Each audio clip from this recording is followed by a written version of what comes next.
திரு ஸ்டாலின் அவர்களே, 25 நாட்கள் தொடர்ந்து நீங்க தேர்தல் கூட்டணி பற்றி பேசிட்டு இருக்கிறீங்க. எவ்வளவு 25 நாட்கள். அந்த 25 நாட்கள் பேசி கூட இன்னும் முடிவு எட்டப்படவில்லை. நாளே நாள் முதல் நாள் எங்களுடைய கட்சி தலைமை அலுவலகத்திற்கு எங்க கூட்டணி கட்சி சேர்ந்த பிரதிநிதிகள் வந்தாங்க. பேசணும். பேசின உடனே எங்க கூட்டணியில் அங்கம் வைக்கின்ற கட்சிகளுக்கு எத்தனை இடங்கள் என்று அப்பொழுது அறிவிக்கப்பட்ட கட்சி அதிமுக கட்சி. அறிவிச்சோம்ல. ஆனால் திராவிட முன்னேற்ற கழகம் கூட்டணியில் அங்கம் வைக்கின்ற கட்சிகள் எல்லாம் புலம்பிக் கொண்டிருக்கின்றது.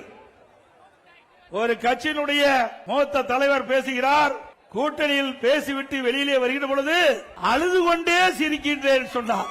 அழுது கொண்டே சிரிக்கிறார்.